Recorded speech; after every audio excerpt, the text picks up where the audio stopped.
TV show A Journey Through Existence. मुख्य प्रायोजक म त इढेवा चलाउँछु। तपाई नि डाउनलोड गरी तुरुन्तै इन्स्टल गर्नुहोस्।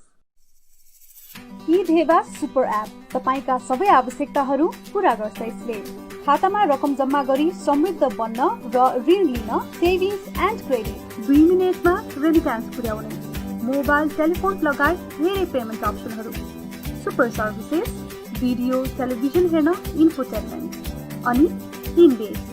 पहिलो वालेट हो जसले तपाईको ब्यालेन्समा 7% तपाईको खातामा प्रत्येक महिना हाल्दिन्छ। म त इढेवा चलाउँछु। तपाई नि अहिले नै प्ले स्टोरमा गएर डाउनलोड गरी तुरुन्तै इन्स्टल गर्नुहोस्।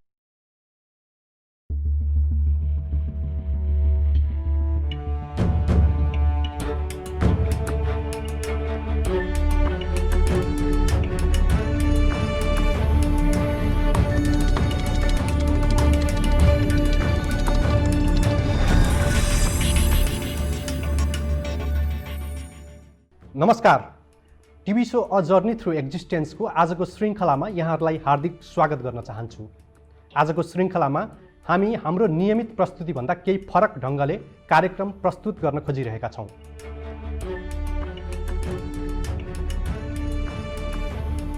अहिले विश्वभर सम्पूर्ण मानव जातिलाई नै कोरोना भाइरसको संक्रमणको सन्तासले सताइरहेको छ। The sheer numbers of people succumbing to the coronavirus is... Nepal पनि यसबाट अछुतो रहन सकेन। नेपालमा कोरोना भाइरसको पहिलो केस 10 माघमा देखिएको थियो भने हालसम्म त्यो संख्या बढेर करिब 50,000 भन्दा बढी पुगिसकेको छ। त्यस्तै 3 जेठमा कोरोना भाइरसका कारण भएको पहिलो मृत्यु अहिले बढेर 300 भन्दा बढी पुगिसकेको छ। यस्तो विषम परिस्थितिमा सुरुका दिनदेखि नै कोरोना रोकथाम, नियन्त्रण र उपचारका लागि फ्रन्ट लाइनमा खटिएर सेवा दिइरहेका स्वास्थ्यकर्मी, सुरक्षाकर्मी, सञ्चारकर्मी लगायतको भूमिका निकै नै सराहनीय छ। उनीहरूले अहिले कस्तो अवस्थाका बावजुद पनि तपाईँ हामीलाई सेवा दिइरहेका छन्। उनीहरू कुन हदसम्मको जोखिम मोलेर काम गरिरहेका छन् त्यो हामीले सहजै अनुमान गर्न सक्छौं। एकातर्फ जसले जोखिम मोलेर हाम्रा लागि सेवा गरिरहेका छन्, विशेष गरी अग्रपंक्तिमा काम गर्ने प्रहरी, चिकित्साकर्मी लगायतमा तीव्र रूपमा बढेको संक्रमणले चिन्ता समेत अहिले थपिएको छ। नेपालमा कोरोनाका कारण थप 11 जनाको मृत्यु। कोभिड-19 लाई कमजोर नआक्न संक्रमणमुक्त चिकित्सकको। त्यस्तै अर्कातर्फ तपाईँ हाम्रो सेवाका लागि खटिएका फ्रन्ट लाइनर्स प्रति गरिने दुर्व्यवहारका घटनाहरू समेत सार्वजनिक भइरहेका छन्। जो व्यक्तिहरू आफ्नो ज्यान नै धरापमा राखेर हामी सम्पूर्णको सेवा गरिरहेका छन्, उनीहरूप्रति गरिने त्यस्ता दुर्व्यवहारले हाम्रो चेतना स्तरलाई समेत उदाङ्गो पारेको छ। यस संकटपूर्ण समयमा आफू र आफ्नालाई सुरक्षित राख्नुपर्ने त छँदैछ, त्यसका साथसाथ अग्रपंक्तिमा खटिनु हुने सम्पूर्ण व्यक्तिहरूको कार्यको सही मूल्याङ्कन गर्न पनि उत्तिकै जरुरी छ। उपचार तथा हेरचाहमा अहोरात्र खटिनुभएका सम्पूर्ण चिकित्सक, नर्सिङ स्टाफ, अन्य स्वास्थ्यकर्मी तथा सहयोगी शुभेच्छुकहरू सबैलाई स्वास्थ्य तथा जनसङ्ख्या मन्त्रालय हार्दिक धन्यवाद दिन चाहन्छ। अहिलेको यस जटिल समयमा हाम्रा लागि फ्रन्ट लाइनमा बसेर काम गर्नुहुने सम्पूर्ण व्यक्तिहरू हाम्रा लागि भगवान साबित हुनुभएको छ। उहाँहरूप्रति हामी हाम्रो कार्यक्रमको तर्फबाट हृदयदेखि हार्दिक सम्मान व्यक्त गर्न चाहन्छौँ। यसै क्रममा कोरोना रोकथामका लागि अग्रपंक्तिमा रहेर अहोरात्र खटिनुहुने सम्पूर्ण फ्रन्ट लाइनर्स प्रति सम्मान व्यक्त गर्नका लागि आजको हाम्रो प्रस्तुतिलाई केही भिन्न तरिकाबाट सञ्चालन गरिरहेका छौँ। आज हामी हाम्रो कार्यक्रममा अग्रपंक्तिमा रहेर काम गरिरहेको नेपाल प्रहरी, स्वास्थ्यकर्मी तथा रेस्क्यु टिमका प्रतिनिधिहरूसँग उहाँहरूले यो अवधिमा गर्नुभएको अनुभव, भोग्नुभएको दुःख तथा आगामी दिनहरूका कठिनाइका बारेमा कुराकानी गर्ने प्रयास गर्नेछौँ। आज हामीसँग कुराकानीका लागि सहभागी हुनुहुन्छ प्रहरी वरिष्ठ उपरीक्षक कुबेर कडायत, जो नेपाल प्रहरीको केन्द्रीय प्रवक्ता समेत हुनुहुन्छ। त्यस्तै अरुण सैन्जु, उहाँ विपद व्यवस्थापक तथा टिम RNA 16 का एक अभियन्ता हुनुहुन्छ। र डाक्टर विमल पाण्डे, जो पाटन हस्पिटलका कन्सल्टेन्ट नेफ्रोलोजिस्ट तथा कोभिड कोअर्डिनेटर हुनुहुन्छ। आउनुहोस् उहाँहरूलाई कार्यक्रममा स्वागत गरौँ।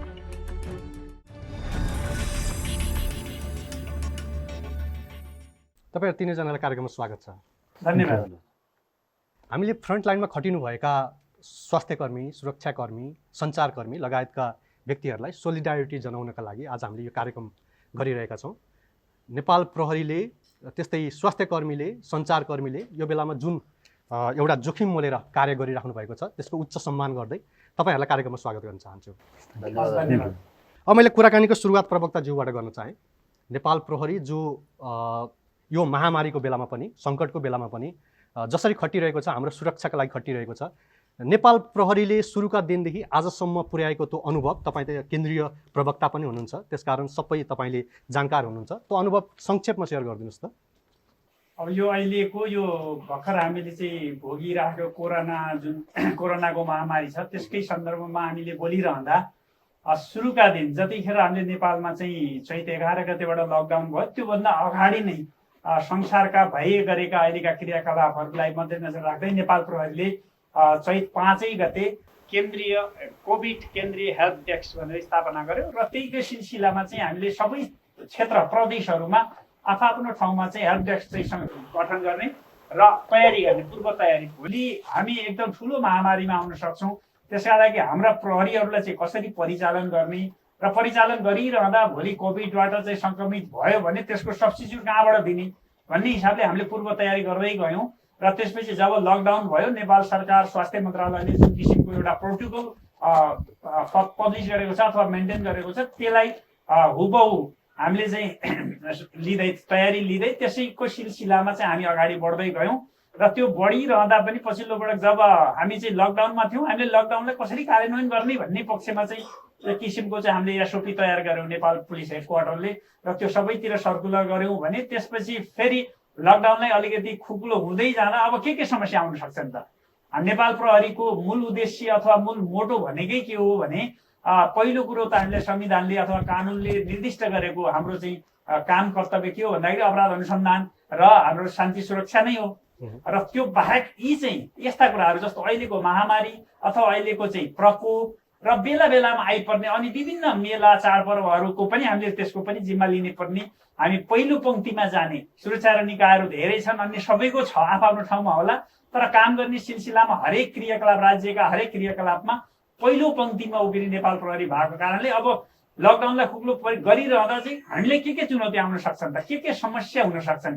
यो लकडाउनको यो कोरोनाको एउटा समस्या छ, त्यो बाहेकका हामीले दिनादिन गर्ने कार्यक्रमहरू अथवा क्रियाकलापहरू, हाम्रा चाहिँ एक्टिभिटिजहरूमा पनि समस्या आउन सक्छन् भन्ने हिसाबले हामीले फेरि अर्को किसिमको एउटा एसओपी तयार गऱ्यौँ र त्यसले सबैतिर पठायौँ। तथापि हाम्रा थुप्रै अहिलेको आजको मितिमा भन्ने हो भने 2000 भन्दा बढी प्रहरी कर्मचारीहरू चाहिँ कोरोनाबाट सङ्क्रमित भएका छन्। अहिले पनि आजकै मितिमा पनि हाम्रो चाहिँ 1100 भन्दा बढी 1111 जना चाहिँ अहिले पनि हाम्रो चाहिँ उपचाररत छन् र 820 जना चाहिँ सङ्क्रमणबाट मुक्त भएर त्यहाँबाट रिकभर भएर फेरि पुनः काममा गइसकेका छन्। हिजो अस्ति यहाँहरूले चाहिँ विभिन्न मिडिया मार्फत पनि सुन्नुभयो होला, हाम्रा यो उसमा कोभिड पोजिटिभ भएर रिकभर भएका प्रहरी कर्मचारीहरूले आफ्नो अनुभव सेयर पनि गर्नु भएको छ। त्यसैले हाम्रो जति पनि कोभिडमा चाहिँ हाम्रो सङ्क्रमित भएका छन् सम्भवतः ती सबै कर्मचारीहरू चाहिँ खासै डेन्जर अवस्थामा छैनन्, सामान्य अवस्थामा उपचार रहेछन्, आफ्नो स्वास्थ्य लाभ गरिरहेछन् भने स्वास्थ्य लाभ गरेर फर्किसकेका 820 जना प्रहरी कर्मचारीहरू हाम्रो चाहिँ आफ्नो कार्यक्षेत्रमा गइसकेका छन्। तिनीहरू जति पनि उपचारमा छन् उहाँहरू पनि नैराश्यता छैन र जति पनि त्यहाँबाट चाहिँ रिकभर भएर फर्केका छन् उनीहरू पनि पुनः आफ्नो पहिलादेखिको प्रहरीको ऊर्जाका साथ फेरि आफ्नो कार्यक्षेत्रमा अथवा नागरिकको सेवामा चाहिँ समर्पित भइसकेको अवस्था हो। हुन्छ प्रवक्ताजी, म तपाईँसँग पछि फेरि आउँछु। डाक्टर विमल पाण्डे, तपाईँबाट मैले जान्न चाहेँ, तपाईँ पाटन हस्पिटलमा कोभिड कोअर्डिनेटरको रूपमा कार्यरत हुनुहुन्छ। सुरुका दिनदेखि नै नेपालमा जब कोरोना देखियो त्यो बेलादेखि नै तपाईँ फ्रन्ट लाइनमा खटिराख्नु भएको छ। कोरोनाका सङ्क्रमितहरूलाई नजिकबाट तपाईँले निहालिराख्नु भएको छ। तपाईँ चाहिँ कति आफू सुरक्षित हुनुहुन्छ? आफ्नो सुरक्षा भन्दाखेरि त म सुरक्षितै छु जस्तो लाग्छ मलाई अहिलेसम्म। अब जुन सुरुबाट चाहिँ कुरा आयो होइन, सुरुमा चाहिँ के भन्दा सुरुदेखि आजसम्म तपाईँले गर्नुभएको अनुभव संक्षेपमा तपाईँ पनि सुनाइदिनुहोस्। अब हाम्रोमा चाहिँ खास के भन्दाखेरि हामीले पनि सुरुमा नै यो नेपालमा कोरोना आउनुभन्दा अगाडि जुन हामीले अरू ठाउँहरूमा फैलिरहेको थियो। त्यो अनुसारले चाहिँ हामीले पनि पाटन हस्पिटलले नेपाल सरकारसँग स्वास्थ्य मन्त्रालयसँग संयोजन गरेर हामी र टेकु अस्पतालले चाहिँ सुरुमा आइसोलेसन सुरु गरेका हौँ है। त्यसपछि सुरुमा हाम्रोमा जम्मा 5 बेडको आइसोलेसन थियो। अब पछि चाहिँ अब यसले महामारीको रूप लिन्छ होला भन्ने हिसाबले हाम्रो चाहिँ हाम्रोमा जहाँसम्म लाग्छ चैत 3 गतेदेखि हाम्रो हस्पिटलमा चाहिँ हस्पिटल इन्सिडेन्स कमान्ड सिस्टम भन्ने हिक्स एक्टिभेट भयो र त्यो दिनबाट चाहिँ हाम्रो हस्पिटलमा चाहिँ आजदेखि चाहिँ डिजास्टर मोडमा गइयो भन्ने चाहिँ तरिकाले भयो।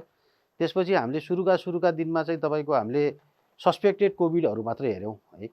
सुरुमा टेकुमा चाहिँ 2-4 जना हुनुहुन्थ्यो, त्यो बेलासम्म हाम्रोमा आइपुगेका थिएनन् र तपाईँको चाहिँ हामीले सस्पेक्टहरू स्पेसली त्यो बेलामा चाहिँ के थियो भन्दाखेरि विदेशबाट आएकाहरू सिम्टम्स लिएर आएकाहरूले हामीले हेर्न सुरु गऱ्यौँ र त्यो बेला चाहिँ अलिकति समस्याहरू थियो। रिपोर्टदेखि लिएर नेपालमा एक ठाउँमा मात्रै पिसिआर जाँच हुन्थ्यो।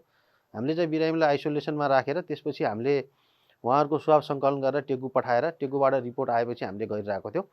त्यो गर्दा गर्दै अब भनौँ ठ्याक्कै वैशाख 1 गतेको दिन नयाँ वर्षको दिनमा चाहिँ हाम्रोमा 3 जना बिरामी आउनुभएको हो पोजिटिभ पेसेन्टहरू र वैशाख 1 गतेदेखि हामीले चाहिँ त्यसपछि बल्ल हाम्रो चाहिँ एउटा ट्रुली यो कोभिड नै भन्ने सिस्टममा पेसेन्ट हेर्न सुरु गऱ्यौँ हामीले होइन।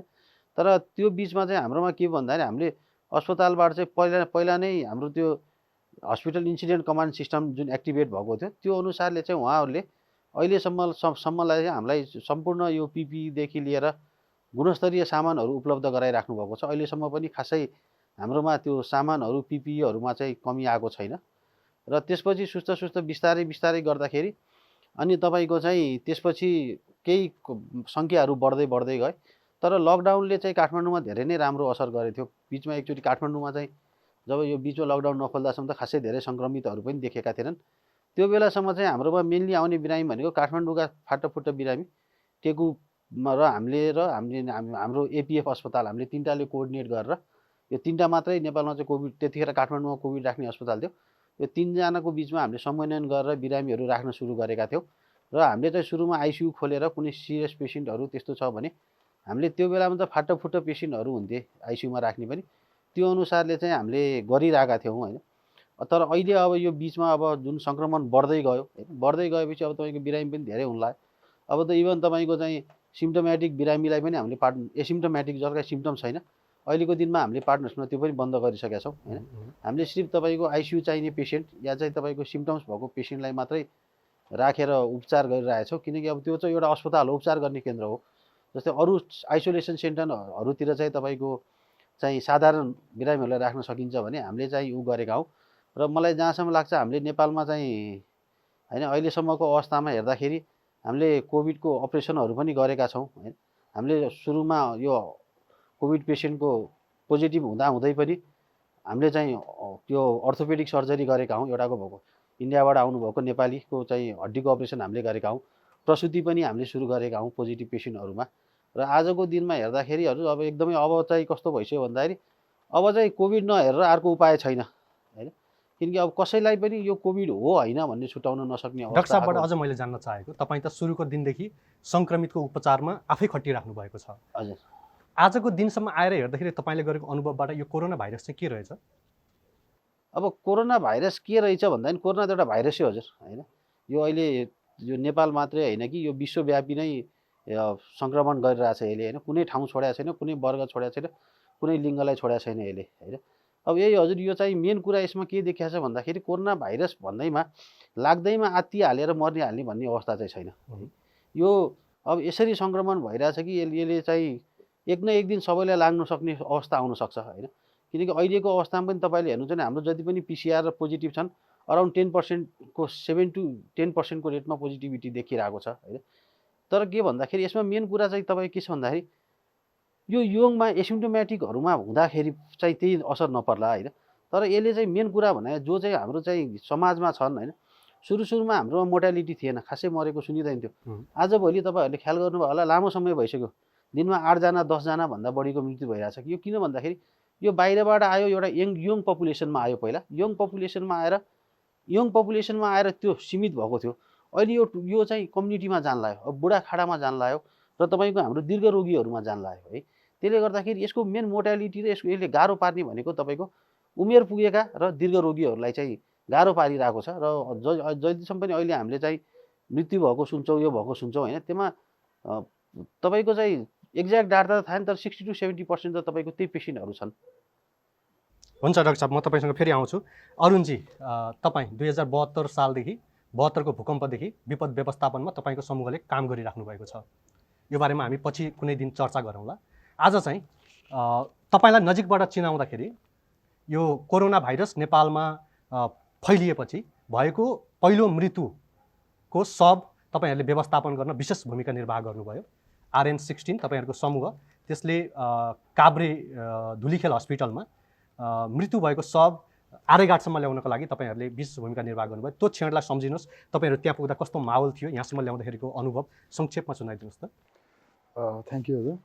हाम्रो भक्तपुर जिल्लामा नेपालमा पहिलोचोटि कोरोनाको व्यवस्थापन राम्रोसँग गर्न सकिन्छ भनेर खरिपाटी क्वारेन्टाइनको चाहिँ डिस्कभर भएको थियो। त्यहाँदेखि नै हामी चाहिँ हेर्दा एक्सपिरियन्स गर्दा जब लकडाउन भयो, लकडाउनमा पनि यदि बिरामी भयो भने के गर्ने, अथवा लास्ट केही भएर कोही बितिहाल्नु भयो भने के गर्ने भनेर त्यहाँको संयुक्त सुरक्षा फौजहरू, जिल्ला प्रशासन कार्यालय र सबै एउटा टिमवर्क भक्तपुरमा राम्रो छ। त्यो टिमवर्कले चाहिँ यो गर्दा हुन्छ भनेर हामी पहिल्यै प्रिपेयर थियौँ। अनि त्यसपछि धुलीखेल अस्पतालमा जुन नेपालको पहिलो कोरोनाबाट मृत्यु हुनुभयो, त्यति बेला पनि हामीलाई चाहिँ संयुक्त सुरक्षा फौजले नै चाहिँ हाम्रो सँगैको चाहिँ जिल्लामा चाहिँ हेल्प गर्नुपर्ने अवस्था देखियो। उता चाहिँ गाडीको कमी भएछ, हामी जानुपर्छ भन्ने जस्तो कुरा भएपछि हामी चाहिँ त्यसरी नै संयुक्त सुरक्षा त्यो बेलामा एउटा डर पनि थियो नि, सबैले त्यही हस्पिटलको एम्बुलेन्सले पनि सब ल्याउन नमानिरहेको अवस्था थियो, सबैलाई एक प्रकारको डर थियो। तपाईँहरूले त्यो साहस देखाउनु भयो? होइन, हामीले साहस त अफकोर्स हुनुपर्छ सर, तर एउटा तालिमको पनि ठुलो भूमिका रहेको हुन्छ। हामीले चाहिँ सेनाकोबाट, प्रहरीकोबाट हामीले तालिमहरू लियौँ, अनि हामीले त्यही तालिम चाहिँ लगभग 50-60 भन्दा बढी सङ्घ संस्थामा पनि त्यही पनि दियौँ। अनि त्यो भएर एउटा कन्फिडेन्स बिल्डअप भइरहेको थियो र त्यति बेला हामीले त्यहाँ गएर हेल्प गर्न पाउनु हाम्रो लागि गर्वको कुरा थियो भने त्यहाँ दुःखको कुरा चाहिँ हिन्दू परम्परा अनुसार जस्तो खालको दाह संस्कार हामीले सोच्थ्यौँ त्यो कुनै पनि रहन पनि सकेन, हुन पनि सकेन। उहाँहरूको आफन्त पनि खासै पशुपतिमा पनि आउन सकेन, न लास उहाँहरूले छुन सके। त्यो एउटा चाहिँ डिमाइस चाहिँ अवश्य हरेक कोभिड पेसेन्ट, डेड पेसेन्टमा चाहिँ रहन्छ। म एसएसपी साहबसँग फेरि आउन चाहेँ। तपाईँले अघि पनि उल्लेख गर्नुभयो कि हाम्रो सेवामा, हाम्रो सुरक्षाका लागि खटिनुभएका सुरक्षाकर्मी नै अहिले कयौँको सङ्ख्यामा सङ्क्रमित हुन थाल्नु भएको छ। एक प्रकारको चिन्ता पनि पैदा गरेको छ, कतै यो विपदको बेलामा हाम्रो सुरक्षामा खटिएका व्यक्तिहरू नै नहुने हुन् कि भन्ने चिन्ता पनि अहिले व्याप्त छ। तपाईँहरूले आफ्ना सङ्क्रमित प्रहरीहरूको उपचार चाहिँ कसरी गराइराख्नु भएको छ? सङ्क्रमितको उपचार सुरुमा डाक्टर साहबले भने जस्तै कोभिड डेडिकेटेड हस्पिटल भनेको एफएफको हस्पिटललाई नै सरकारले घोषणा गरेको थियो। सुरुका दिनहरूमा त्यहाँ भयो, त्यसपछि बिस्तारै यो पनि फैलिँदै गयो। कीर्तिपुरमा आयुर्वेदिक हस्पिटलमा भयो, दुवाकोटमा भयो, सबै ठाउँ भयो। भने सुरुमा हाम्रा प्रहरी कर्मचारीहरू पनि जहाँ जहाँ अब खाली सिट हुन्थ्यो, बेडहरू हुन्थ्यो, त्यहाँ पठाइयो भने पछिल्लो पटक नेपाल सरकारले नेपाल प्रहरीको अस्पतालमा पनि PCR ल्याब टेस्ट गर्नलाई PCR ल्याबलाई अनुमति दियो। त्यसपछि कोभिड लेभल 2 हस्पिटल चाहिँ नेपाल सरकारले नै घोषणा गरेपछि अहिले अधिकांश, अहिले 400-500 जना चाहिँ हाम्रो प्रहरी कर्मचारीहरू हाम्रै हस्पिटल, नेपाल प्रहरीको अस्पतालमा चाहिँ उपचार भइरहेछन् भने अझै पनि छिटपुटहरू बाँकी अरू अन्यत्र ठाउँमा पनि छन्। सङ्क्रमित भएका प्रहरीहरूको उपचार त भइरहेछ, तर हामी अहिले यहाँ बसेर कुराकानी गरिरहँदा त्यहाँ तल रोडमा खटिएका, जो फ्रन्ट लाइनमा खटिएर सेवा गरिराख्नु भएको छ, सुरक्षा गरिराख्नु भएको छ, उहाँहरूको सुरक्षाका लागि चाहिँ के पहलहरू तपाईँहरूले गरिराख्नु भएको छ? अब यसको सुरक्षाको भन्ने बित्तिकै पहिलो कुरो त अब यो जुन नेपाल सरकार स्वास्थ्य मन्त्रालयले सुरक्षा मेजर्सहरू यो अपनाउनु पर्छ भन्ने छ। जस्तो अहिले हामीले मास्क लगाएर बसिरहेछौँ होइन। अब फ्रन्ट लाइनमा यदि उहाँले भने जस्तो लासै बोक्नुपर्ने अथवा घाइतेलाई उठाउनु पर्ने अथवा मान्छेलाई चाहिँ नियन्त्रणमा लिनुपर्ने खालको परिस्थितिमा छ, पिपी लाउने गर्छ हाम्रो पनि पहिलो लेयरमा बस्नेहरूले। त्योभन्दा पछि अलि सेकेन्ड लेयरमा बस्नेहरूले चाहिँ अब फेस सिल्डका कुराहरू भयो, त्यसपछि मास्कका कुरा भयो होइन, त्यसपछि पन्जाहरू लाउँछ भने थर्ड लेयरमा बस्नेहरूले चाहिँ हामीले चाहिँ मास्क लाउने र पन्जा लाउने पनि गरेका छ। तपाईँहरूले बाटोमा सडकमा पनि देख्नुहुन्छ प्रत्येक ट्राफिकले चाहिँ फेस सिल्ड लगाएको हुन्छ। किन भन्दा कि ट्राफिकले हाम्रो कामको सिलसिलै कस्तो छ भने हामीले बाहिर ननिस्केर सम्भव छैन। हामीले चाहिँ हात खुट्टा युज गर्नै पर्ने हुन्छ प्रहरीले, किनभने हामी अब अहिले सडकमा ट्राफिक बसेको छ, एक्सिडेन्ट भयो भने त्यहाँको घाइतेसँग चाहिँ त कोरोना नेगेटिभ पोजिटिभ भनिराख्न त सम्भव छैन। हामीले पहिलो कुरो भनेको त उद्धार हो, मानवीयकै हिसाबले चाहिँ उद्धार गर्नुपर्ने हुन्छ। त्यसैले त्यसलाई उद्धार गर्नुपर्ने भयो भने त त्यस गर्नुपर्ने हुन्छ। त्यस्तो भयो भने अब बेला बेलामा चाहिँ अब विपत्तिहरू आइपर्छ, जस्तो अहिले पनि नेपालका विभिन्न ठाउँमा चाहिँ हिजो आज ठुल्ठुला दैवी प्रकोपहरू आएको छ। त्यहाँ गइरहँदा कहिलेकाहीँ त्यो कस्तो पनि अवस्था आउन सक्छ भने हामी त्यो सुरक्षाका मेजर्सहरू नअपनाउन सकिने अवस्था पनि आउन सक्छ। त्यसरी पनि हामीले चाहिँ तुरन्त हाम फाल्नुपर्ने, रेस्क्युहरू गर्नुपर्ने, पहिला त लाइफको सवालको कुराहरू हुन्छ। त्यस्तो गर्नुपर्ने परिस्थितिमा हामी तपाईँले भने जस्तै असाध्यै जोखिममा त छ नै, तथापि हामी जोखिममा हुँदाहुँदै, हामी रिस्कमा हुँदाहुँदै, रिस्क जोनमा हुँदाहुँदै पनि हामी हाम्रो कर्तव्यबाट अथवा नेपाल प्रहरी एज अ राज्यको पहिलो पङ्क्तिमा अग्रसर भएर काम गर्ने जिम्मेवारी पाएको, कानुनले पनि जिम्मेवारी दिएको सङ्गठन भएको हुनाले हामी सबै नेपाल प्रहरीका सकल दर्जाका सबै प्रहरी कर्मचारीहरू हामी त्योबाट विमुख हुनै सक्दैनौँ। चाहे हामी, तपाईँलाई विगतको पनि इतिहास थाहा छ, उहाँले भने जस्तो भुइँचालोमा आउँदा हाम्रा थुप्रै प्रहरी कर्मचारीका घरहरू भत्किएका थिए, तर हामी चाहिँ अर्काको घरमा चाहिँ सहयोग गर्नलाई ड्युटीमा खटेर, त्यो हाम्रो धर्म हो भनेको नेपाल प्रहरीको जिम्मेवारीमा पर्छ। त्यसैले हामी जिम्मेवारी भन्दा बाहिर विमुख हुनै सक्दैनौँ। तथापि हामीले यो सुरक्षाका मेजर्सहरू नेपाल सरकारले अथवा नेपाल प्रहरी सङ्गठनले अथवा प्रदेशहरूले अथवा विभिन्न एनजिओहरूले जुन हामीलाई उपलब्ध भएका साधन स्रोतहरू छन्, त्यो हामीले प्रायोरिटी कसरी गरेका छौँ भन्दाखेरि जो पहिलो पङ्क्तिमा खटिन्छ अथवा जो सडकमा खटिन्छ, फिल्डमा खटिन्छ, त्यसलाई प्रायोरिटी दिएर चाहिँ ती साधनहरूलाई चाहिँ प्रयोग गर्न दिएका छौँ। एसएसपी साहब, तपाईँले नेपालभरिका प्रहरीहरूको दुःख कष्टहरू पनि बुझ्नु भएको छ होला। कस्ता खाले दुःख कष्ट अथवा यो बिचमा भोग्नु परेका समस्याहरू उहाँहरूले सुनाउनुहुन्छ? अब अहिले यो बिचमा अब दुःख कष्ट त स्वाभाविक हिसाबले हाम्रो फ्रन्ट लाइनमा काम गर्ने, हामीले अघि पनि भन्यौँ, विभिन्न किसिमका आपद विपदमा प्रहरी नै हो। यदि नेपालमा चाहिँ हामीले अर्को शब्दमा भन्ने हो भने नेपाल प्रहरीको विकल्प नेपाल प्रहरी नै हो, अरू हुनै सक्दैन। जुन हामीलाई दिएको छ जिम्मेवारी, कानुनले राज्यले जिम्मेवारी दिएको छ, त्योबाट हामी विमुख हुनै सक्दैनौँ। हामी जन्मजातै नेपाल प्रहरीमा भर्ना भएदेखि नै हामी त्यो किसिमको चाहिँ मोराल लिएर, त्यो किसिमको ऊर्जा लिएर हामी कार्यक्षेत्रमा खटिन्छौँ। तथापि अब अहिलेको पछिल्लो परिस्थितिमा तपाईँले यो भन्ने हो भने अब हाम्रो 4-5 महिनादेखि हाम्रा प्रहरी कर्मचारीहरू बिदा जान पाएका छैनन्, होइन, घर जान पाएको अवस्था छैन, जान सकिने अवस्था पनि छैन, होइन। त्यो बाहेकका अन्य अब अहिलेको बसाइका समस्याहरू छन्। हाम्रा ब्यारेकहरू, पहिला बन्दाखेरिको ब्यारेकहरू अहिलेको यो प्रोटोकलले मापदण्ड दिए जस्तो 3 फिटको अथवा 6 फिटको चाहिँ 6 फिटको 3 मिटरका डिस्टेन्समा सुत्नुपर्छ भन्ने खालका मापदण्डमा त बनेका छैनन्। हामी संयुक्त मेसमा खाना गर्छौँ, हामी त्यो मेसको व्यवस्थापन पनि यो अहिलेकोलाई चाहिँ मध्यनजर राखेर बनाइएका होइन। यी थुप्रै गुनासाहरू त छन् अथवा समस्याहरू छन्। तथापि अब हामीले बिस्तारै ती कुराहरूलाई चाहिँ म्यानेज गर्ने हिसाबले, जस्तो अब ब्यारेकहरूलाई अलिकति खुक्लो पार्ने, अनि त्यसपछि त्यो बरु नजिकको घरहरू भाडामा लिएर हुन्छ कि अथवा हामीले चाहिँ टेन्ट हालेर बाहिर त्यसरी चाहिँ बस्ने गरेका छौँ भने भान्सालाई पनि अब एकैचोटि सबै प्रहरी कर्मचारी चाहिँ मिसम्याच हिसाबले खाना खाँदाखेरि भोलि सङ्क्रमण बढ्न सक्छ, क्लोज कन्ट्याक्टमा आउन सक्छ भन्ने हिसाबले चाहिँ ब्लक वाइज एउटा ब्लकमा काम गर्ने प्रहरीले चाहिँ एकचोटि खाना खान्छ, अर्को त्यसपछि अर्को उल्लेख गर्छ। र अनि जुन ब्यारेकभित्र, अफिसभित्र चाहिँ जुन मेजर्सहरू, सेक्युरिटीका मेजर्सहरू हामीले अपनाउनुपर्छ, सेनिटाइजरका कुराहरू होलान् अथवा हात धुने कुराहरू होलान्, होइन, त्यो कुराहरूलाई चाहिँ सरसफाइ कुराहरू, बेला बेलामा ब्यारेक अफिसहरूलाई चाहिँ डिसइन्स्पेक्सन गर्ने कुराहरू, यी चाहिँ निरन्तर भइरहेको छ। डाक्टर विमल, तपाईँले अहिले म सुरक्षित छु भन्नुभयो, तर उपचारमा खटिएका स्वास्थ्य कर्मीहरू नै सङ्क्रमित भएको घटनाहरू अथवा सङ्क्रमित पनि भइराख्नु भएको छ। तपाईँहरू चाहिँ कसरी आफूलाई सुरक्षित राखिराख्नु भएको छ तथा स्वास्थ्य कर्मीहरूलाई चाहिँ आफूलाई सुरक्षित कसरी राख्नुपर्छ? होइन, अब यो तपाईँले जुन कोरोनाकै कुरा गर्दाखेरि त सुरक्षित भन्ने त कोही पनि छैन हजुर। अहिलेसम्म मलाई लागेको छैन, मलाई पोजिटिभ नदेखिया हुनाले म आफूलाई चाहिँ अहिलेसम्म सुरक्षित छु भनिरहेको छु, होइन। तपाईँले डाटा हेर्नुभयो भने पनि संसारमा सबभन्दा बढी पेसेन्ट बाहेक, होइन, सरेकाहरू भनेका स्वास्थ्यकर्मी र सुरक्षाकर्मी या त्योसँग सम्बन्धित फ्रन्टलाइनरहरू नै हुन्। हाम्रो देशमा पनि कुनै विवाद छैन, हाम्रोमा पनि धेरै नै स्वास्थ्यकर्मीहरू अहिले हेर्नुहोस् अस्पतालहरू बन्द भइरहेछन् स्वास्थ्यकर्मीहरू सङ्क्रमित भएर, होइन। अब भोलिको दिनमा यो धेरै स्वास्थ्यकर्मी चाहिँ सङ्क्रमित भएर उपचार नपाउने अवस्था पनि आउन सक्छ भन्ने एकतिरको सोचाइ हुनसक्छ, होइन। तर अब मेन कुरा त्यही हो हजुर, हामी स्वास्थ्यकर्मीहरू पनि मेन कुरा आफूलाई बच्नलाई अब त्यही हो, जो फ्रन्टलाइनर, होइन, जसले चाहिँ तपाईँको चाहिँ कोभिडसँग डिल गरेछ, उनीहरू त फुल पिपिई गियरमै जानुपर्ने हुन्छ, होइन। त्यो फुल पिपिई गियरमा पनि कस्तो भन्दाखेरि तपाईँको 12 घन्टा काम गर्नलाई सम्भव छैन हजुर, है।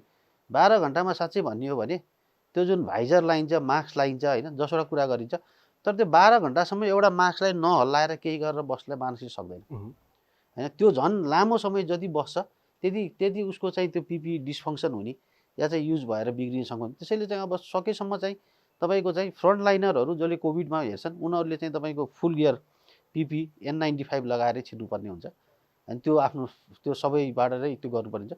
सेकेन्ड लाइनमा पनि तपाईँको त्यही हो, जसले ओपिडीमा हेर्छ या अरू पेसेन्टहरूसँग डिल गर्नुहुन्छ उहाँहरूले पनि त्यही हो, मास्क लाउनु पऱ्यो, फेस सिल्ड लाउनु पऱ्यो होइन, र चाहिँ आफ्नो यो ह्यान्ड हाइजिन मेन्टेन गर्नु पऱ्यो र डिस्टेन्स मेन्टेन गर्नु पऱ्यो। पेसेन्ट हेर्दाखेरि पनि अहिलेको अवस्थामा सकेसम्म चाहिँ पेसेन्टको भिजिट कम गर्नु पऱ्यो। केही जरुरी छैन भने बरु फोनबाटै कुरा गर्ने होइन, नसकेकोलाई हस्पिटल आउँछन् उहाँहरूलाई होइन डिस्टेन्स मेन्टेन गर्ने, ह्यान्ड हाइजिन युज गर्ने, मास्क लगाउने होइन।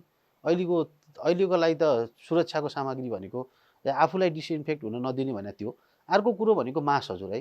अर्को कुरो भनेको चाहिँ हामी स्वास्थ्यकर्मीले पनि के सोच्छौँ भन्दाखेरि मेरो साथी यो हो, यो इन्फेक्टेड छैन, म इन्फेक्टेड छैन भन्ने जुन सोचाइ छ त्यसले गर्दाखेरि पनि कति ठाउँमा इन्फेक्सनहरू बढिरहेको अवस्था छ होइन। त्यसले गर्दा आफ्नै साथी आफ्नै सर्कलसँग पनि यो चिज यो स्वास्थ्यको चाहिँ यो जुन बच्ने तरिकाहरू छ नि होइन, यो सबैसँग अपनाउनु पऱ्यो एकअर्कासँग। एउटा डाक्टरले अर्को डाक्टरसँग होइन, एउटा सिस्टरले अर्को सिस्टरसँग। त्यो मसँग काम गर्दैमा मैले चिनेको भन्दैमा यसलाई कोरोना लाग्छ भन्ने छैन, एसिम्टोमेटिक हुनसक्छ है। त्यसले गर्दा यो चिज चाहिँ सबैसँग नै मेन्टेन गर्नु पऱ्यो। उयो हामीले चाहिँ पनि पुलिस सरले भन्नुभएको जस्तो होइन एकै ठाउँमा बसेर खाने त्यो गर्नु भएन, किनकि एउटालाई लाग्यो भने सँगै बसेर खाएको त सबै प्राइमेरी कन्ट्याक्ट भए। त्यसले यो चिजहरूलाई चाहिँ हामीले पनि सक्दो फलो गर्नु पऱ्यो। डाक्टर साहब, तपाईँ जसरी अहिले काम गरिराख्नु भएको छ, यस्तो जोखिम मोलेर काम गरिराख्नु भएको छ, परिवारबाट कस्तो प्रतिक्रिया पाउनुहुन्छ? अब चिन्ता होला नि?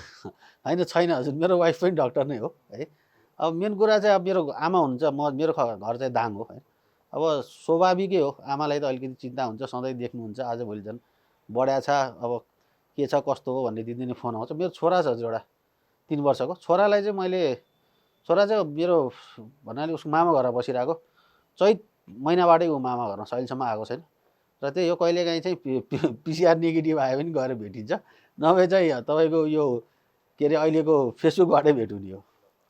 अरुणजी, तपाईँ जुन मैले पहिलो सब तपाईँहरूले व्यवस्थापन गर्नुभयो त्यहाँबाट आजको दिनसम्म तपाईँहरूले यो सङ्क्रमण जोखिम नियन्त्रणका लागि के कार्यहरू गर्नुभयो त्यो संक्षेपमा बताइदिनुहोस्। साथसाथै तपाईँले यो बिचमा भोग्नु परेका कठिनाइहरू पनि संक्षेपमा बताइदिनुहोस् न। अहिले चाहिँ सब व्यवस्थापन गरिसकेपछि हामीले चाहिँ अहिले कोभिड रेस्पोन्स भेहिकल भनेर जति पनि सङ्क्रमित बिरामीहरू छन् उहाँहरूलाई हस्पिटलसम्म लाने अथवा कुनै आइसोलेसन सेन्टरसम्म लाने काम गरिरहेछौँ। र विभिन्न संस्थामा चाहिँ यो सेनिटाइजेसनको विषयमा, डनिङ डफिङको विषयमा, अनि यो सेनिटाइजर कसरी युज गर्ने भन्ने विषयमा त्यस्तोहरूलाई चाहिँ लोकली ठाउँमै गएर एउटा सोसियल डिस्टेन्स मेन्टेन गरेर डेली वाइजले नै तालिम दिइरहेको छौँ। यो बिचमा भोग्नु परेका कठिनाइहरू, केही कठिनाइहरू त्यस्ता? कठिनाइ त म प्रहरीकोबाटै स्टार्ट गर्छु। अहिले हाम्रो जिल्लामा चाहिँ एउटा वृत्तको चाहिँ लगभग सबैजना विभिन्न अपराध गरेर आउनुभएका जो थुनुवाहरू हुनुहुन्छ उहाँहरू सबै पोजिटिभ आएपछि त्यहाँको इन्सपेक्टर साहबहरू पनि पोजिटिभ आउनुभयो। र अब अदालतको नियमअनुसार अथवा विभिन्न नियमअनुसार बिरामी मान्छेलाई आइसोलेसन सेन्टर कि त हस्पिटल लानुपर्ने। अनि अहिले त्यहाँ के भइरहेछ भने आइसोलेसन सेन्टरमा नै थुनुवाहरू पनि त्यहीँ छन्, अनि जति पनि प्रहरीहरू सङ्क्रमित छन् उहाँहरूले पनि आफै पनि बिरामी र उहाँहरू आफै पनि ड्युटी बसिरहेछन्। अहिलेको अवस्था भक्तपुरको त्यो छ। र डाक्टर साहबले भने जस्तो एउटा पब्लिक ह्यारेसमेन्ट चाहिँ अफकोर्स हामीलाई पनि छ। हामीलाई पनि घरमा चाहिँ हामी जाँदाखेरि पनि मान्छेहरूले अर्कै तरिकाले हेरिदिने अथवा कसैले त साँच्चीकै पनि हामी दिनभरि हस्पिटल बस्छौँ, तपाईँहरू दिनभरि हामीहरू चाहिँ घरमा बस्छौँ, त्यो चाहिँ मिल्दैन भन्ने खालको ह्यारेसमेन्टहरू पनि हामीले पाएको छौँ हजुर। अनि यो लगायत हामीले अरूहरू जस्तै यो एम्बुलेन्स चालक सनमा चाहिँ जस्तै पिपी सुटको कमीहरू भयो भने हाम्रो जिल्ला प्रशासन कार्यालय, संयुक्त सुरक्षा फोर्सहरू सबै हामी एउटै टिम भएर चाहिँ कहाँ के पुर्याउने, कसलाई लिन जाने, कस्तो खालको व्यवस्थापन गर्दाखेरि अझै मोर रिलायबल हुन्छ। र हाम्रोमा त अहिले क्वारेन्टाइन सेन्टर पनि आइसोलेसन सेन्टरमा ट्रान्सफर भएको छ र त्यो एउटा सफल ट्रान्सफर हामी गर्नु खोज्दैछौँ। र त्यहाँ प्रदेश 1 र 2 को होल्डिङ एरियाजहरूमा पनि हामीले सकभर कोरोना नियन्त्रणभन्दा सङ्क्रमण चाहिँ कम्युनिटीमा नजाओस् भन्ने चाहिँ हामीले कन्ट्रोल मेकानिजम चाहिँ लर्निङ बाई डुइङ गरिरहेको छौँ हजुर। एसएफसी साहबसँग म फेरि आउन चाहेँ। यो दुर्व्यवहारका घटनाका विभिन्न सार्वजनिक भइरहेका छन् दुर्व्यवहारका घटनाहरू। फ्रन्ट लाइनमा बसेका स्वास्थ्य कर्मी त्यस्तै प्रहरीमाथि पनि दुर्व्यवहार भएको घटना हिजो मात्रैको घटना पनि हामीले लिन सक्छौँ। यस्ता दुर्व्यवहारका घटनाहरू सार्वजनिक भइराख्दा प्रहरीले चाहिँ यसलाई कसरी हेरेको छ? मैले यसलाई यसरी गरौँ, हामी पहिलो कुरो त के हो भने यो रोग भाइरसबाट सर्ने भएको हुनाले यो नयाँ रोग हो हाम्रो लागि। हामी यसको लागि मानसिक हिसाबले शारीरिक हिसाबले पहिला पनि तयार छैनौँ। दोस्रो कुरो अहिले अरुणजीले भने जस्तो हाम्रो सोसियल सोचाइहरूका कुराहरू, सामाजिक संरचना, सामाजिक सोचाइ, मानसिकता भनौँ न, अहिले अर्को शब्द भन्दाखेरि हाम्रो मानसिकतामा चेन्ज नआएको कारणले पनि हामीलाई यी भएको छन्। र अर्को कुरो के हो भने जुन अहिले चाहे स्वास्थ्य कर्मी चाहे सञ्चारकर्मी पनि फ्रन्टलाइन नै हो, तपाईँहरू पनि सञ्चारकर्मी स्वास्थ्यकर्मी भयो अथवा सुरक्षाकर्मीहरूमाथि जुन किसिमको दुर्व्यवहार भइरहेको छ, यसले चाहिँ के निम्त्याउँछ त भन्दाखेरि यसले झन् यसलाई रोगलाई बढुवा दिने हो। यसका लागि चाहिँ के हो त उपाय भनेको के हो त भन्दाखेरि एउटा सेल्फ डिसिप्लिन हो। सबैभन्दा महत्त्वपूर्ण भनेको हरेक क्षेत्रमा लागू हुने भनेको सेल्फ डिसिप्लिनै हो। जबसम्म हामी सेल्फ डिसिप्लिन भएनौँ, जबसम्म हामीसँग भएको मानसिकतालाई परिवर्तन गर्न सकेनौँ, हामीले हाम्रो लाइफस्टाइल अहिलेको रहन सहन खानपिन हरेक चिजमा हामीले चाहिँ लाइफस्टाइललाई चेन्ज गर्न सकेनौँ, अहिले समस्या सापेक्ष चेन्ज गर्न सकेनौँ भने यो किसिमको चाहिँ भयावह अझै बढ्दै जान्छ। अहिले अरुणजीले भने जस्तो अहिले पनि स्वास्थ्यकर्मी आफू पोजिटिभ हुँदाहुँदै पनि अर्कोलाई चाहिँ उपचार गरिरहनु परिरहेको अवस्था छ। नेपाल प्रहरी पोजिटिभ भएका आफू पनि आइसोलेसनमा बसिरहेको छ, त्यो भएका थुनुवाको आइसोलेसनमा चाहिँ फेरि बन्दुक समातेर उसले ड्युटी गर्नुपर्ने परिस्थिति आएको छ भने भोलि यो समुदायमा अझै फैलिँदै गएर भयावह भने यसले चाहिँ समस्या ल्याउँछ। यसका लागि हामी सबैले चाहिँ अब समग्र सबै आमवासीहरूले भनौँ न, सबै नागरिकले चाहिँ सोच्नुपर्ने कुरा एउटा मात्रै के हो त भन्दाखेरि यस्तो बेलामा हामीले धैर्यता अपनाउनुपर्छ। एक आपसमा रेस्पेक्ट गर्न जरुरी छ, सम्मान गर्न जरुरी छ, सहयोग गर्न जरुरी छ होइन। आफूले मिल्ने सहयोग गर्न मिल्ने जरुरी छ भने अब हामी मानसिक हिसाबले चाहिँ तयार हुन जरुरी छ। हाम्रो चेतनाको स्तर बढाउनु पर्यो। चेतनशील छ यो रोगबाट चाहिँ यदि यो रोग बारेमा जानकार छैन भन्ने सम्भव त छैन, किनभने अहिलेको यो 21औं शताब्दीमा यो चाहिँ सोसियल मिडियाहरू यति हाबी भएको अवस्थामा चाहिँ यो रोगका बारेमा चाहिँ जानकार नभएको त कमै होला। तथापि हामी त्यसलाई त्यो जानकार हुँदै पनि हामीले जुन हाम्रो आफू शरीरलाई जुन किसिमले हामीले चाहिँ राख्नुपर्ने हो, जुन बनावटमा राख्नुपर्ने, जुन हिसाबले चाहिँ मेन्टेन गर्नुपर्ने हो, त्यसलाई चाहिँ पहिला मानसिक हिसाबले तयार हुनु जरुरी छ। फ्रन्टलाइनर्सप्रति भएको दुर्व्यवहार, फ्रन्टलाइनरप्रति दुर्व्यवहार भनेको त यो त दुर्भाग्यपूर्णै कुरो हो। हेर्नुहोस्, जसले सेवा गर्छ, जसले यो हामी चाहिँ मरणको सवालहरूमा चाहिँ उपचार गरिरहेछ, जसले चाहिँ अब कसैले नउठाएको सबलाई उठाउन सहयोग गरिरहेछ होइन, जो आफू बिरामी हुँदै पनि अहिले डाक्टर साहबले भने जस्तो 3 वर्ष 4 वर्षको बच्चालाई भेट्ने अवस्था पाएको छैन होइन। यो काम गरिरहँदा घरबाट पल्लो घरको चाहिँ होइन यो त हस्पिटलमा काम गर्ने कोरोना ल्याएर आउला कि भन्ने डर छ। नभन्दा पनि हामी भित्र त्यो किसिमको एक किसिमको चाहिँ डर आउने सम्भावना छ भने हामी त पुलिसहरू, हामी त प्रहरीको त झन् कतिखेर घरबाट निस्किनु पर्ने हो, कतिखेर ड्युटी गर्नुपर्ने हो, कतिखेर कहाँ कुद्नुपर्छ भन्ने ठेगानै छैन। हामी चाहिँ त्यो सुरक्षाका सबै मापदण्डहरू अपनाउन खोज्दा पनि कहिलेकाहीँ चाहिँ नसकिने परिस्थिति सिर्जना हुन्छ। हामीले त्यसरी चाहिँ गर्नुपर्ने भावनाले यो जुन किसिमको दुर्व्यवहार भएको छ, यो एउटा एक किसिमले भन्ने भने हामी चाहिँ कानुनको शब्दमा भन्यो भने यो त जघन्य अपराध हो भन्छु मैले। एसएससी साहब, यही प्रसङ्गमा मैले तपाईँसँग एउटा जिज्ञासा राख्न खोजेँ, यसलाई अन्यथा रूपमा नलिदिनु होला, मैले मौका मात्रै छोप्न खोजेको। सुरक्षाकर्मीबाटै स्वास्थ्यकर्मीहरू दुर्व्यवहार भएको घटनाहरू पनि यदाकदा हामीले सुनिरहेछौँ। हामीले डाक्टर केसीकै प्रसङ्ग पनि लिन सक्छौँ। यसलाई चाहिँ कसरी लिनुभएको छ?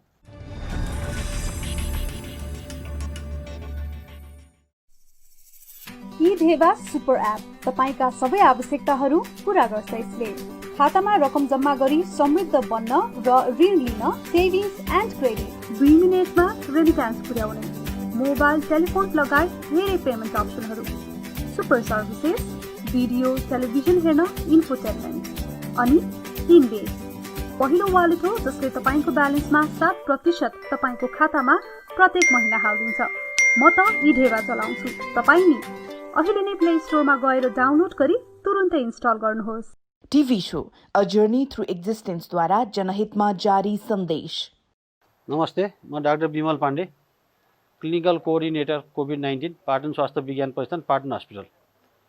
एउटा म चाहिँ के भन्न चाहन्छु भनेपछि जुन हामीले कोभिड लगाइसकेका बिरामीहरू जो चाहिँ पूर्ण रूपले ठिक भइसक्नु भएको छ, उहाँहरूले एउटा पुण्य कमाउने मौका नगुमाउनु होला होइन। तपाईँको प्लाज्मा दिएर तपाईँको रगत दिएर कसैको ज्यान बच्न सक्छ भने अवश्य पनि प्लाज्मा दान गरेर कुनै अर्को एकजना बिरामीलाई बचाउने काम गर्नुहोला। धन्यवाद। TV show a journey through एक्जिस्टेन्सद्वारा जनहितमा जारी सन्देश। नमस्ते, म नेपाल प्रहरीको प्रवक्ता प्रहरी वरिष्ठ उपरीक्षक कुबेर कडायत। यहाँहरू सबै आम नागरिकलाई के अनुरोध गरौँ भने अहिलेको यो महामारीबाट बच्नको लागि नेपाल सरकार स्वास्थ्य मन्त्रालयले जुन किसिमको प्रोटोकल तयार गरेको छ अथवा सरकारले जुन किसिमको अनुरोध गरेको छ त्यसलाई हुबहु कार्यान्वयनमा ल्याएर आफू पनि बचौँ, अरूलाई पनि बचाउँ र यो सम्बन्धी काममा अग्रसर भएर खटिएका फ्रन्टलाइनरहरूलाई यहाँहरूले पूर्ण सहयोग गरौँ। यहीबाट चाहिँ हामी महामारीबाट बच्न सक्छौँ, रोक्न सक्छौँ। धन्यवाद। TV show a journey through एक्जिस्टेन्सद्वारा जनहितमा जारी सन्देश। नमस्कार, म आकस्मिक उद्धारक अरुण सैन्जु। यो पेन्डेमिक कोभिड-19 सबैजनाले चाहिँ सरकारी नियमअनुसार लकडाउनको पूर्णतया पालना गरी सुरक्षित घरमै बसिदिनु हुन म अनुरोध गर्दछु र पब्लिक ह्यारेसमेन्ट जुन बढिरहेको छ यो पेन्डेमिकमा त्यसलाई पनि सबै समाजले चाहिँ मिलेर कोभिडसँग चाहिँ लड्ने क्षमता गर्ने टिमवर्क बनाउँदाखेरि धेरै बेटर हुन्छ। त्यही भएर स्वास्थ्यकर्मी, सुरक्षाकर्मी र फ्रन्टलाइनर्सहरूलाई चाहिँ सपोर्ट गर्नुहोस्। उहाँहरूको चाहिँ पोजिटिभिटीलाई अझै तपाईँहरूले चाहिँ बढी इन्डिभर गर्नुहोस्। म त्यही भन्न चाहन्छु। Thank you.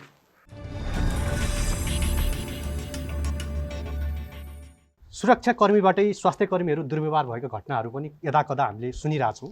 हामीले डाक्टर केसीकै प्रसङ्ग पनि लिन सक्छौँ। यसलाई चाहिँ कसरी लिनुभएको छ?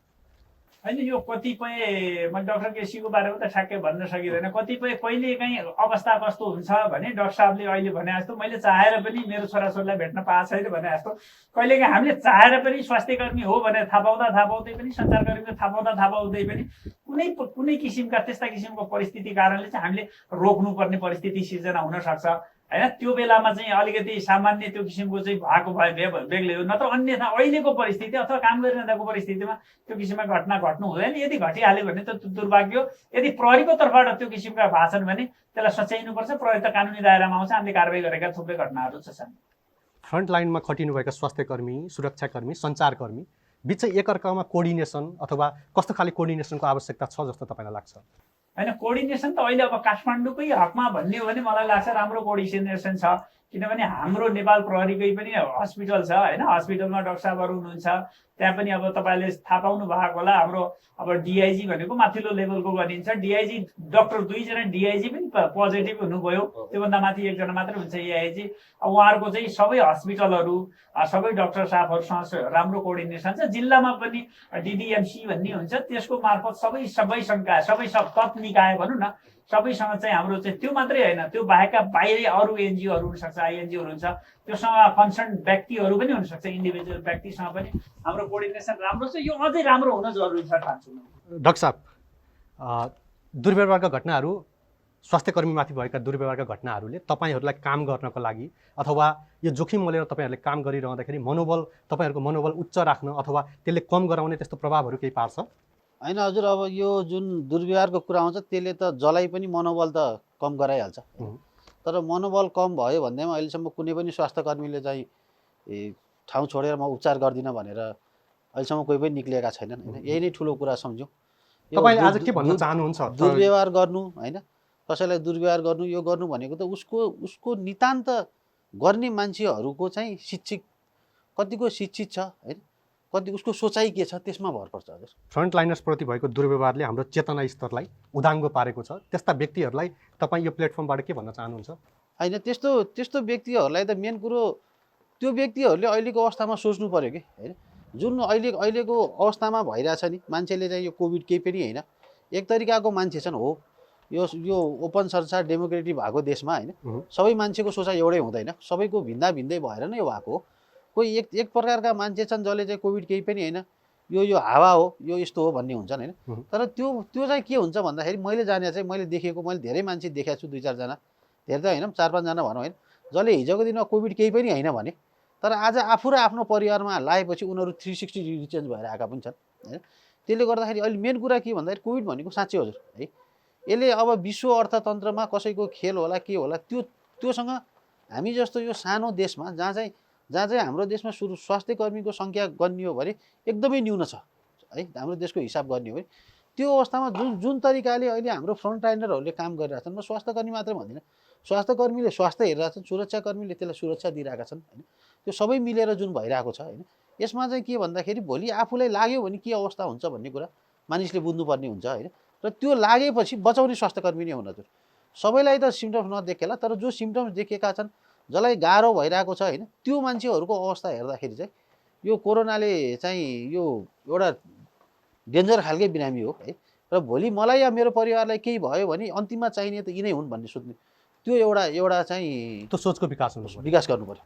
अरुणजी, म तपाईँसँग आउन चाहेँ, हामी कार्यक्रमको अन्तिममा पनि छौँ। अन्तिममा अब यो कार्यक्रम हेरेर बस्नुभएका दर्शकहरूलाई तपाईँले के सन्देश दिन चाहनुहुन्छ? तपाईँहरूले चाहिँ मास्कको करेक्ट युज गरिदिनुहोस्, भिडभाडमा जाने बेला मात्रै युज गरिदिनुहोस्, घरमा बस्ने बेला युज गर्नुपर्छ भन्ने मलाई लाग्दैन। सबभन्दा कोरोनासँग बस्ने उपाय भनेको आफ्नो ह्यान्ड टच हो। ह्यान्ड टच आफूले कहाँ गरिन्छ, कुन बेला हामीले हात धोएर कहाँ छुँदैछौँ भन्ने कुराहरू चाहिँ अवश्य पनि सबैले चाहिँ जानकार हुनुपर्छ। र यो कोरोना विरुद्ध लड्नलाई जति पनि सङ्घ संस्थाहरू छन्, जति पनि हामी स्वास्थ्यकर्मी, सुरक्षाकर्मीहरू, सञ्चारकर्मीहरू हुनुहुन्छ, यो कोभिडसँग चाहिँ हामी लड्नलाई चाहिँ जुटेर चाहिँ होइन, छुटेर चाहिँ लड्नुपर्छ जस्तो लाग्छ। त्यही भएर अफकोर्स जहाँ पनि सोसियल डिस्टेन्स चाहिँ मेन्टेन गर्नैपर्छ। एसएसवी साहब, अन्तिममा तपाईँले यो कार्यक्रम हेरेर बस्नुभएका दर्शकलाई साथसाथै तपाईँ यो फ्रन्ट लाइनमा खटेका सुरक्षाकर्मीहरूलाई पनि तपाईँले के सन्देश दिनु पऱ्यो भने कसरी दिनुहुन्छ? सुरक्षाकर्मीको हकमा प्रहरी लगायत अन्य सुरक्षाकर्मीहरूलाई चाहिँ मैले के भन्छु भने हामी जन्मजातै हामी जनताको सेवाको लागि खटिएका हौँ, हामी जन्मिएका हौँ, यो सङ्गठनमा अथवा संस्थामा जन्मिएका हौँ। त्यसैले हामीले नैराश्य हुन जरुरी छैन।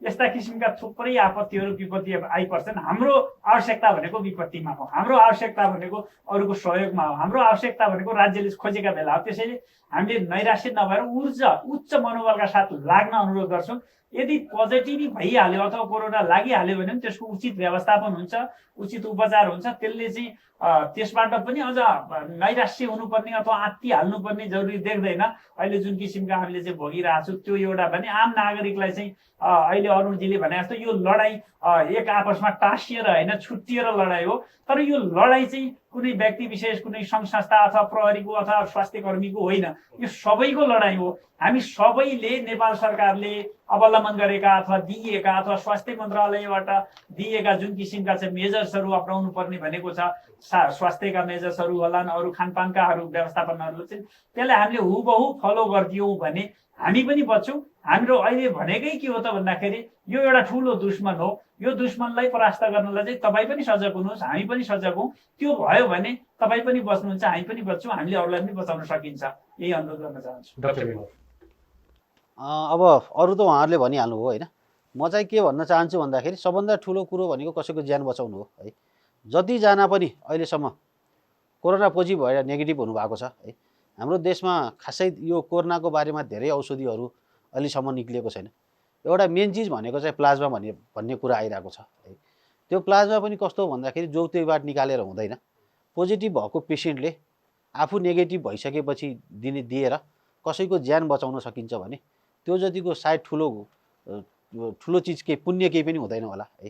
त्यसैले सक्नुहुन्छ भने आफू त ठिक भइयो, अब अरूलाई किन गर्नु भन्दा त्योभन्दा एउटा पुण्य कमाउने काम गरौँ है। प्लाज्मा चाहिँ सकेसम्म आफूसँग सक्नुहुन्छ, तपाईँको अवस्था छ, किनकि प्लाज्मा भने त रगत हो, रगतबाट निकाल्ने चिज हो। त्यो त तपाईँको अहिले निकाल्यो भने 15 दिनमा त जस्ताको त्यस्तै नर्मल भइहाल्छ होइन। त्यसैले गर्दाखेरि एउटा कुरा चाहिँ म सबैलाई अनुरोध के गर्छु भन्दाखेरि ठिक भइसकेको मान्छेले कसैको ज्यान बचाउनलाई प्लाज्मा चाहिँ डोनेट गरिदिनु होला। त्यसले गर्दा तपाईँको एक पोका प्लाज्माले अर्को एकजनाको ज्यान बच्न सक्छ। हस्, तपाईँहरू तिनैजनालाई धेरै धेरै धन्यवाद दिन चाहन्छु यो कार्यक्रममा आइदिनु भयो। आज हामीले तपाईँहरूलाई निम्त्याउनुको उद्देश्य भनेको फ्रन्ट लाइनमा बसेर जसरी खटिराख्नु भएको छ, हाम्रो सेवाका लागि जसरी खटिराख्नु भएको सुरक्षाकर्मी, स्वास्थ्यकर्मी, सञ्चारकर्मी, स्वयंसेवकहरू जसरी खटिराख्नु भएको छ, त्यसको सम्मान स्वरूप हामीले तपाईँहरूलाई निम्त्याएर तपाईँहरूको अनुभव र तपाईँहरूले भोग्नु परेका समस्याहरूको बारेमा आज हामीले छलफल गऱ्यौँ। तपाईँहरूलाई धेरै धेरै धन्यवाद। धन्यवाद। दर्शकवृन्द, आज हामीले हाम्रो नियमित प्रस्तुतिभन्दा बाहिर गएर आज हामीले कार्यक्रम रेकर्ड गरेका छौँ। यो कार्यक्रम आज रेकर्ड गराउनुको उद्देश्य हामी हाम्रो चेतना स्तरबाट माथि उठेर हाम्रो सुरक्षाका लागि खटिनुभएका स्वास्थ्यकर्मी, सुरक्षाकर्मी तथा स्वयंसेवक, सञ्चारकर्मीमाथि हामीले सम्मान व्यक्त गर्नु आवश्यक छ। उहाँहरूको कुराकानी सँगसँगै म सम्पूर्ण फ्रन्टलाइनमा खटिनुभएका कोरोना रोकथाम नियन्त्रणमा उल्लेख्य भूमिका निर्वाह गर्नुभएका सम्पूर्ण फ्रन्टलाइनर्सप्रति सल्युट व्यक्त गर्न चाहन्छु र आगामी हप्ता हामी नियमित प्रस्तुतिसहित तपाईँसँग फेरि आउनेछौँ। तबसम्मको लागि म लगायत मेरो टिमलाई बिदा दिनुहोस्। नमस्ते।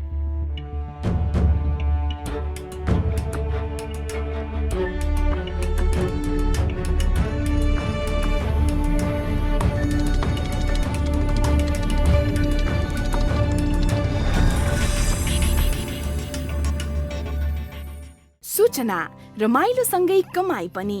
हाम्रो मुख्य प्रायोजक ढेवा सुपर एप आफ्नो मोबाइलमा इन्स्टल गर्नुहोस् र दैनिक रूपमा उक्त एपमा यस कार्यक्रमका बारेमा सोधिने प्रश्नको सही जवाफ मिलाई प्रत्येक सही जवाफ मिलाए बापत रु 10 आफ्नो खातामा जम्मा गराउनुहोस्।